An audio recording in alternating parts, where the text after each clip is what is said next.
So dear students, ये है मेधावी का सैम्पल पेपर 4 क्लास 5वीं और इसके बाद क्लास 4th का ही मैं बना दूंगा। तो यहाँ पे प्रश्न नंबर 1 देख लो, ईमेल और एटीएम का फुल फॉर्म क्या होता है। तो इसका एटीएम का फुल फॉर्म और ईमेल का फुल फॉर्म होता है इलेक्ट्रॉनिक्स मेल तो हो गया ईमेल का, और एटीएम का हो गया ऑटोमेटेड टेलर मशीन। ठीक है, प्रश्न नंबर 2 देखेंगे, 500 का जो होता है नोट, उसके उसके पीछे कौन सा स्मारक बना होता है। तो वो होता है लाल किले का। प्रश्न नंबर 3 देखेंगे, निम्नलिखित में कौन सा एक अच्छे नागरिक का उदाहरण नहीं है। तो वो जगह केवल अपना लाभ देखना ये अच्छी बात नहीं है, हमें सभी का लाभ देखना चाहिए। तो डियर स्टूडेंट्स, अब देखेंगे प्रश्न नंबर 4 यहाँ पे। ठीक है, प्रश्न नंबर 4 में जो आपको ये फोटो में दिख रहा है, ये फोटो है कथकली का, तो कथकली पे हमें टिक करना है। ठीक है, प्रश्न नंबर 5 देखेंगे, तो भूकंप को नापने के लिए कौन सा यंत्र का यूज होता है। तो वो होता है सिस्मोग्राफ का। अब देखेंगे इस फोटो में कौन इस भारतीय पैरालंपिक विजेता की पहचान कीजिए। तो ये है दीपा मलिक, जो कि फोटो में आपको दिख ही रही होगी। ठीक है, अब देखो ये कौन सा आसन है, इस फोटो में कौन सा आसन है, गरुड़ आसन है। ठीक है, प्रश्न नंबर देखेंगे 8, राष्ट्रीय खेल दिवस कब मनाया जाता है। तो वो मनाया जाता है 29 अगस्त को। क्वेश्चन नंबर देखेंगे 9, वर्ष 2023 को यूएन द्वारा अंतर्राष्ट्रीय मोटा अनाज वर्ष के रूप में मनाया जाता है। ठीक है, क्वेश्चन नंबर देखेंगे 10, इनमें से कौन सा पर्यावरण के लिए हानिकारक है। तो वो प्लास्टिक हानिकारक है।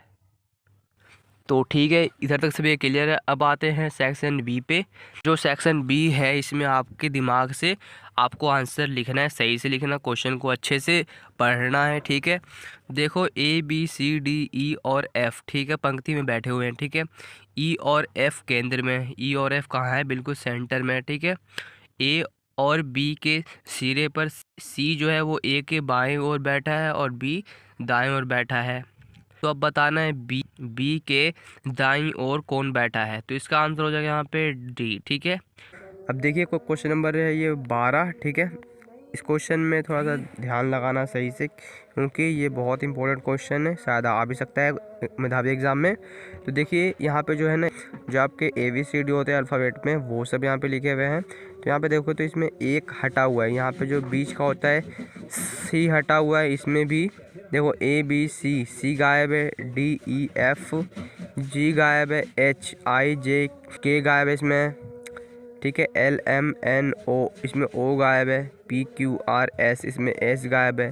ठीक है, तो इसी तरह से हमें एक हटा के यहाँ पे लिखना है। तो अब क्या आएगा, T आ जाएगा, U आ जाएगा, V आ जाएगा, WX। तो हमें इसमें से इसको हटा देना है बस। तो क्या आ जाएगा, UVX। तो UVX वाला कौन सा ऑप्शन है, ये वाला। ठीक है, तो इस तरह से आपको टिक करना है। ठीक है, तो हो जाएगा यहाँ पे घ। ठीक है, अब देखेंगे प्रश्न नंबर है 13। ठीक है, इस फोटो को देखना है, इसमें से कौन सा अलग सा चित्र है, आप मुझे बताना कमेंट करके। ठीक है, इसमें से कौन सा ऑप्शन होगा ठीक। ठीक है, ये होगा या ये होगा या ये होगा, आप बताना मुझे कमेंट करके। ठीक है, अब देखो प्रश्न नंबर है 14, एक निश्चित कोड भाषा में कार को स्कूटर कहते हैं, और स्कूटर को कहते हैं बस, और बस को कहते हैं ट्रेन। ठीक है, फिर आप अपनी कक्षा के साथ अमृत उद्यान कैसे गए थे। तो हम गए थे ट्रेन से, यानी बस से। ठीक है, क्लियर है, आप किससे गए थे वो आपकी मर्जी है। ठीक है, देखो प्रश्न नंबर है 15, आकृति को पूरा करने के लिए सही विकल्प कीजिए। तो इसमें से अगर हम ये वाला जो आकृति अगर इसमें फिट कर दें, तो अभी आकृति बिल्कुल एक जैसा हो जाएगा। ठीक है, तो इसलिए इसका आंसर हो जाएगा घ। देखो प्रश्न नंबर है 16, अगर गणतंत्र दिवस मनाया जाता है गुरुवार से चौथे दिन बीटिंग रिट्रीट मनाया जाता है, वर्ष 2023 में बीटिंग रिट्रीट किस दिन मनाया गया था। तो वो मनाया गया था रविवार को। ठीक है, संडे को मनाया गया था। ठीक है, हिंदी मीडियम वाले भी टिक कर लेना, इंग्लिश मीडियम वाले भी टिक कर देना। एक रस्सी के 10 टुकड़े करने के लिए उसे कितनी बार काटना पड़ेगा। तो देखो ये सो डियर स्टूडेंट, देखो ये हो गया एक रोप। ठीक है, इसको हमें करने हैं 10 टुकड़े। ठीक है, तो एक बार काटा, एक टुकड़ा हो गया, 2 बार काटा, 2 टुकड़ा हो गया। ठीक है, 3 टुकड़ा हो गया, 4 टुकड़ा हो गया, 5 टुकड़ा हो गया, 6 टुकड़ा हो गया, 7 टुकड़ा हो गया, 8 टुकड़ा हो गया, 9 टुकड़ा हो गया, और इस साइड का हो गया 10। तो हमें कितनी बार काटना पड़ेगा, 9 बार काटना पड़ेगा 10 टुकड़े प्राप्त करने के लिए। तो इसलिए हमने टिक किया 9 बार काटना पड़ेगा। ठीक है, क्वेश्चन नंबर 18 देखेंगे, रमेश रिया के माता पिता का इकलौता बेटा है, रमेश का रिया से क्या संबंध है। ठीक, देखो ये है रिया के माता पिता का इकलौता इकलौता बेटा है रमेश। तो बताओ रमेश और रिया का क्या रिश्ता है, तो वो हो जाएगा भाई का। ठीक है,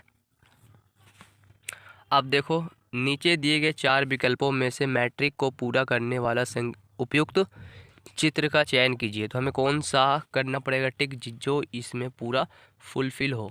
तो उसके लिए हमें देखो इसका है इस साइड का डायग्राम है, फिर इसका इस साइड का एरो कर रहा है, ये इस साइड का एरो कर रहा है, तो अब हम ये वाला एरो करेंगे जो कि इस साइड करेगा। ठीक है, क्लियर है। इसमें वाइट है तो इसमें ब्लैक है, इसमें वाइट है तो इसमें ब्लैक है। ध्यान से करना है, इसे बहुत इंपॉर्टेंट क्वेश्चन है, बहुत आसान भी क्वेश्चन है। ठीक है, अब देखो प्रश्न नंबर है 20।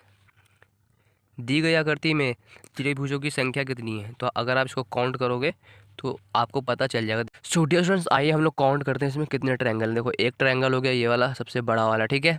फिर इसको बीच से काट दिया तो एक इधर का हो गया, एक इधर का हो गया, यानी हो गया अब कितने हो गए, 3 ट्रायंगल हो गए। ठीक है, अब इसके अंदर हमने एक ऐसे लगा दिया, एक ऐसे लगा दिया, कैसे लगाया, तो अब कितने हो गए, ये हो गया 4 ट्रायंगल, इधर से हो गया 5 ट्रायंगल, इधर का हो गया 6 ट्रायंगल। ठीक है, 6 ट्रायंगल इस तरह से बनते हैं आपके, 6 6 12। फिर इस साइड के बन जाते हैं, देखो इस साइड का बन रहा है, इस साइड का बन रहा है। तो इस तरह से इसमें आपके 14 ट्रायंगल है, आप चाहो तो गिनती कर लेना। ठीक है, अब देख लो, अब यहाँ से आपका सेक्शन ए स्टार्ट हो रहा है जो कि है मात्रात्मक योग्यता। ठीक है, इसमें आपसे जो मैथ का क्वेश्चन है, मैथ से संबंधित बहुत इंपॉर्टेंट क्वेश्चन है और बहुत ही आसान है। ठीक है, 6 के छठे गुणज और 7 के सातवें गुणज का योगफल कितना होगा। 6 6 कितना होता है 36, सतु सतु कितना होता है 49। ठीक है, अब इन दोनों को प्लस कर दो, कितना आ जाएगा, वो आ जाएगा 85। आप चाहो तो काउंट कर लेना, प्लस कर लेना। ठीक है, ऊपर दी गई बाल्टी कौन सी आकृति देखेंगे, ऊपर से कौन सी आकृति आपको दिखेगी। ठीक है, तो देखो यदि इस मग पानी बाल्टी को पूरा भर सकता है, बाल्टी की क्षमता ज्ञात कीजिए। तो अगर ये एक मग है और इस तरह के इसको फुल करने के लिए चाहिए 30 मग, तो इसमें कितना पानी अट सकता है। तो आइए इसको हमें पहले मल्टीप्लाई करना पड़ेगा इससे। ठीक है, तो उसके बाद इसका आंसर आ जाएगा, देखो 75 हो गया, फिर आ जाएगा 1020। तो इसका आंसर हो जाएगा ये, इसको फिर आप 100 से भाग दे दो, 20 से 20 कट गया, तो इसका आंसर हो जाएगा 7 लीटर 500 मिलीलीटर इसमें अट जाएगा पानी। ठीक है, देखो प्रश्न नंबर है यहाँ पे 23। संख्याओं के किस युग्म का उभयनिष्ठ गुणनखंड 7 है। तो देखोगे तो इसका भी 7 ही आता है, इसका भी 7 आता है। ठीक है, ठीक है, क्लियर यहाँ तक सभी का। और इन सभी का किसी में भी ये फुलफ़िल नहीं हो रहा है, सिर्फ इसी में फुलफ़िल हो रहा है, तो इसलिए मैंने इसमें फुलफ़िल कर दिया। ठीक है, अब देखोगे क्वेश्चन नंबर 24। क्वेश्चन नंबर 24 यहाँ पे देखेंगे 5 + 5 × 5 का मान क्या होगा। तो इसमें हमें जो पहले मल्टीप्लाई में होता है, हम पहले करते हैं मल्टीप्लाई, उसके बाद करते हैं प्लस। तो 5 × 5 = 25, 25 + 5 = 30, तो इसलिए इसका आंसर हो जाएगा 30। आप ध्यान से करना है, इसमें ऑप्शन ऐसा भी रहेगा कि 5 को 5 से प्लस कर देंगे तो हो गया 10 गुना में 5 तो 50। तो देखो 50 वाला भी ऑप्शन है। ठीक है, इसमें थोड़ा सा दिमाग लगा के करना। ठीक है, क्वेश्चन नंबर 25 देख लो, वृत्त के छायांकित भाग के लिए भिन्न लिखिए। इसके लिए हमें लिखना है भिन्न। देखो इसमें से मिला कितने हैं, 1 2 3 4 5 6 7 8। तो इसका मतलब कि 100% इसके इधर तो आने वाला है 8। 8 में से कितना भाग छायांकित है, भाग छायांकित है ना, तो यहाँ पे ये बोल रहा है ना, तो 1 2 3 4 5 6, 6 भाग छायांकित है, तो हमने यहाँ पे 6 फुलफिल कर दिया। ठीक है, यहाँ तक क्लियर है सभी का। अब हमें इसको काटना है, 2 तिया होता है 6, 2 चौ होता है 8, तो इसका आंसर हो जाएगा ये 3/4, 3/4। ठीक है, ऐसा सवाल आएगा अगर आपके आ रहा है बटे में, और अगर वो वाला जो हटा है अगर कट रहा है तो आप उसको काटो, 5 × 5 5 दूनी 10, तो इसका आ जाएगा 1/2। ठीक है ना। अब देखो प्रश्न नंबर 26 है, एक आयताकार मैदान है, इसकी चौड़ाई 15 मीटर है और लंबाई चौड़ाई से दोगुनी है। खेत के चारों ओर बाड़ लगाने के लिए आवश्यक तार की लंबाई ज्ञात कीजिए। देखिए अब यहाँ पे क्या कहा गया, एक आयताकार मैदान है, ठीक है, उसकी चौड़ाई कितना है 15 मीटर, ठीक है, और उसकी जो लंबाई है चौड़ाई से दोगुनी यानी कि हो जाएगी 30। अब इसके हमें चारों ओर लगाना है बाड़, ठीक है, तो वो आ जाएगा 90। ठीक है, तो आप इसलिए इस पर टिक करोगे 90 पे। ठीक है, सो डियर स्टूडेंट्स, अब बात कर लेते हैं क्वेश्चन नंबर 27 है, चित्र को देखें और सही विकल्प पर चयन करें। तो क्वेश्चन नंबर 27, ठीक है, तो इसमें आपको देखोगे ध्यान से, तो इसमें 8 कोने हैं। कैसे 8 कोने, देखो एक कोने इधर का हो गया, 2 3 4 5 6 7 8, 8 कोने हो गए और इसमें 12 किनारे हैं। देखो 1 2 3 4, तो 4 इधर को हो गए, 4 इधर को हो गए, 8 9 10 और हो गए 2 उधर को हो गए, एक इधर को हो गया, एक नीचे को हो गया, तो हो गए इसके कितने 12 किनारे हो गए। अब देखते हैं सतह। देखो एक सतह इधर को हो गया, 2 सतह, 3 सतह, 4 सतह, 5 सतह और ये इस तरफ का 6 सतह। ठीक है, तो इस तरह से 6 सतह, 8 कोने और 12 किनारे हैं। ठीक है, देखिए यहाँ पे एक क्वेश्चन आया है, क्वेश्चन नंबर 28 29 के लिए उत्तर दीजिए। अजय को बाजार से कुछ सामान खरीदना है, इसकी कीमत इस प्रकार है। पुस्तकें 350 रुपये, ठीक है, कॉपी का सेट रुपये 250 रुपये, पेंसिल 60 रुपये। ठीक है, तो अब इसको क्या है, 4 रंगों का पैकेट का कितना है 80 रुपये, तो उसे 7 पेंसिल की बक्से खरीदनी है। ठीक है, तो देखो यहाँ पे एक बॉक्स कितने का है 60 है, तो 7 हमें खरीदनी है, तो कितना आ जाएगा यहाँ पे 7 14 7 या 21, 21 21 कितना होता है 42, तो इसलिए इसका आंसर हो जाएगा 420। ठीक है, क्लियर यहाँ तक सभी का। ठीक है, अब देखो प्रश्न नंबर 29, प्रश्न नंबर 29 है, एक पेंसिल बॉक्स और एक कॉपी का सेट खरीदना है, उसे कितनी राशि भुगतान करना होगा। एक पेंसिल और एक कॉपी का सेट। ठीक है, तो देखो एक पेंसिल का सेट हो गया, ठीक है, मतलब 60 रुपये, और एक कॉपी का सेट यानी 200 रुपये, तो कितना हो गया 260 रुपये। तो आपको टिक किस पे करना है 260 पे, तो मैंने टिक कर दिया। अब देखो इसमें से कौन सी संख्या 2 और 3 से विभाज्य है लेकिन 5 से नहीं विभाज्य है। तो देखो ये हो जाएगा 36, जो 36 है वो 3 से विभाज्य है और 2 से भी विभाज्य है। ठीक है, यहाँ तक क्लियर सभी का। अब आज आ जाता है पार्ट सी, जो कि है हिंदी का। इसको आपको पढ़ना है, इस साइड में एक मिलेगा, ठीक है, इसको पढ़ के आंसर देना है। ठीक है, अब बात कर लेते हैं क्वेश्चन नंबर 31 का। देखो इनमें से कौन सा शब्द आक्रमण का पर्यायवाची शब्द नहीं है। आक्रमण मतलब होता है हमला करना, इसका भी हमला करना हो गया, इसका भी हमला करना हो गया, इसका भी हमला करना हो गया, मगर इसका हमला करने का मतलब कुछ है ही नहीं। ठीक है, तो इसलिए हमें टिक करना है दोस्ती पर। ठीक है, निम्नलिखित शब्दों में चतुराई किस शब्द की भाववाचक संज्ञा है, तो वो हो जाएगा इसका। ठीक है, क्लियर यहाँ सभी का। अब देख लेते हैं प्रश्न नंबर है 33, यह वनों में पाया जाता है, इस वाक्य में सर्वनाम क्या है। यह सर्वनाम है, निम्न में से साहस शब्द का सही विलोम शब्द क्या है। तो डियर स्टूडेंट्स, यहाँ पे जो क्वेश्चन नंबर 34 का हो जाएगा विलोम शब्द हो जाएगा ये कायरता। ठीक है, इनमें से कौन सा गुण बाघ में नहीं होता है। तो अगर आप इस पैराग्राफ को पढ़ोगे तो इसमें आलस्य नहीं होता है बाघों में। ठीक है, आप इसको पढ़ लेना एक बार सही से। ठीक है, अब यहाँ से सेक्शन डी स्टार्ट हो रहा है, जो कि इंग्लिश का है। इसको आपको पढ़ लेना है पैरा को। ठीक है, उसके बाद आंसर देना है, और जो पैरा है वो इधर से लेकर इधर तक है। ठीक है, तो पहला 26वां, हु वॉन दी रेस, तो वो जीता है टर्टल, जो कछुआ है, कछुआ रेस जीत जाता है।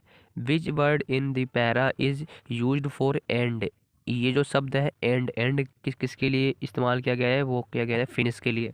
ठीक है, अब देख लेते हैं 28वां, what is the opposite of fast, fast का अपोजिट क्या हो जाएगा स्लो। ठीक है, 29 देखते हैं, hare was laughing at turtle because, वो लोग टर्टल पर क्यों हंस रहे थे, तो इसका आंसर इसी में छुपा हुआ है, देखोगे तो he was laughing at the turtle for being so slow, क्योंकि वो बहुत धीरे धीरे चलता है, वो इसलिए इस पर हंस रहा था, तो इसलिए इसका आंसर होगा सी। ठीक है, क्वेश्चन नंबर देखते हैं 30, what is the past form of the think, तो थिंक का पास्ट फॉर्म क्या हो जाएगा, उसका हो जाएगा थॉट। ठीक है, अब यहाँ से सेक्शन एफ है, जो कि आपके पाठ्य पुस्तक यानी कि आपको जो कॉपी किताब है उसके क्वेश्चन है। ठीक है, तो आइए फटाफट इसको सॉल्व करते हैं। तो ये क्वेश्चन स्टार्ट है क्वेश्चन नंबर 41 से, इनमें से कौन सी काल्पनिक रेखा भारत से होकर गुजरती है, तो उसको कहते हैं भूमध्य रेखा। ठीक है, उत्तरी ध्रुव पर पहुंचने वाले पहले व्यक्ति कौन थे, तो उसका हो जाएगा रॉबर्ट प्यारी। ठीक है, नील नदी कौन से महाद्वीप में, तो वो है अफ्रीका में।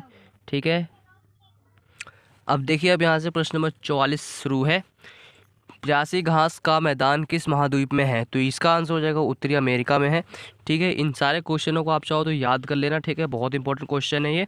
हिमयुग का अंत कब हुआ, तो इसका आंसर आप मुझे बताना कमेंट करके। ठीक है, कब हुआ था। क्वेश्चन नंबर यहाँ पे 46 है, क्वेश्चन नंबर 46 में ये है कि अबू धाबी में खालिस्तान के पेड़ पाए जाते हैं, तो इसका आंसर हो जाएगा खजूर के पेड़ पाए जाते हैं। ठीक है, क्वेश्चन नंबर देख लो 47 जिम कार्बोनेट पार्क खालिस्तान में स्थित है, तो वो हो जाएगा उत्तराखंड में स्थित है। ठीक है, अब देख लो तुरांग का अर्थ क्या है, इसका आंसर हो जाएगा जंगल, इसका मतलब होता है। ठीक है, क्वेश्चन नंबर देख लो 49, चेराओ नृत्य का लोक नृत्य है, तो ये कहाँ का है, ये है मिज़ोरम का, तो यहाँ पे जो खालिस्तान है यहाँ पे क्या आएगा, मिज़ोरम का ये लोक नृत्य है। ठीक है, क्वेश्चन 50 देख लो, नेहरू इंस्टीट्यूट ऑफ माउंटेनियरिंग में है। वो कहाँ है? तो वो जगह उत्तरकाशी में है। ठीक है, तो डियर स्टूडेंट्स यहाँ तक सभी का क्लियर है क्वेश्चन नंबर 50 तक। अब यहाँ से क्वेश्चन नंबर 51 इस साइड से स्टार्ट है, ध्यान रखना क्वेश्चन नंबर 51 इधर में है। इसमें से संज्ञा शब्द नहीं है, इनमें से कौन सा संज्ञा शब्द नहीं है? तो वो हो जाएगा ये। ठीक है, अब देख लो क्वेश्चन नंबर 52, मकर संक्रांति को कुमायूं में किस नाम से जाना जाता है? तो उसमें जाना जाता है घुघुतिया नाम से। ठीक है, क्वेश्चन नंबर देख लो 43, इनमें से एक कमल का पर्यायवाची नहीं है। तो वो हो जाएगा ये इसका कमल का पर्यायवाची शब्द नहीं है। क्वेश्चन नंबर देख लो 54, कबूतर की कौन सी प्रजाति का प्रयोग पत्र भेजने के लिए होता है? तो उसका आंसर हो जाएगा खा यानी हुमर। ठीक है, क्वेश्चन नंबर देख लो 55, खिलौने वाला जो पार्ट है आपके किताब में है उसको किसने लिखा था या फिर कवि का नाम क्या है? तो उसका आंसर हो जाएगा सुभद्रा कुमारी चौहान। ठीक है, क्वेश्चन नंबर देख लो 56, what is the meaning of contest? तो कॉन्टेस्ट का मतलब होता है कॉम्पिटिशन। ठीक है, जो कि ये जो मेधावी का एग्ज़ाम दे रहे हो कॉम्पिटिशन या फिर कॉन्टेस्ट है। ठीक है, देख लो क्वेश्चन नंबर 57 है, which word doesn't rhyme with other words? तो इनमें से कौन सा ऐसा वर्ड है जो राइम नहीं हो रहा है? तो वो हो जाएगा स्टोर। देखो तो इसमें आ रहा है स्लो, ग्लो, ब्लो, मगर ये स्टोर तो बिल्कुल अलग ही है। क्वेश्चन में देख लो 58, why did Hari's friend hate him? तो जो हरी का फ्रेंड था वो हेट क्यों करता था? तो इसका आंसर हो जाएगा ही पिंच्ड देम। ठीक है, इसका आंसर होगा सी। ठीक है, अगर आपने पार्ट पढ़ा होगा तो आपको याद होगा बहुत अच्छे से। क्वेश्चन में देख लो 59, हु पुट द गुलेरियर हेड इनटू हिज माउथ? तो इसका आंसर आप मुझे बताना कमेंट करके। ठीक है, क्वेश्चन नंबर देख लें 60, आपके पास जो एक चैप्टर है टॉप्सी ट्रांजीलैंड। ठीक है, इसमें से क्वेश्चन आएगा what is not correct about? ठीक है, तो इसका आंसर हो जाएगा ये, the sea is full of water. जो ये इस कहानी में था इसमें हर चीज़ क्या था? उल्टा पुल्टा था, और इसलिए इसका आंसर हो जाएगा बी। ठीक है, तो इस तरह से मैंने आपको पूरे के पूरे 60 के 60 क्वेश्चन बता दिए। वो सारे के सारे इस तरह से और भी प्रैक्टिस पेपर आए हुए हैं। ठीक है, मैं अगर मौका मिलेगा तो मैं उन सभी का प्रैक्टिस पेपर का फुल आंसर के साथ बना दूंगा बिल्कुल इसी तरह से। ठीक है, तो इस तरह से डियर स्टूडेंट्स आप मुझे कमेंट करना कि आपको ये वीडियो कैसा लगा। Thanks for watching.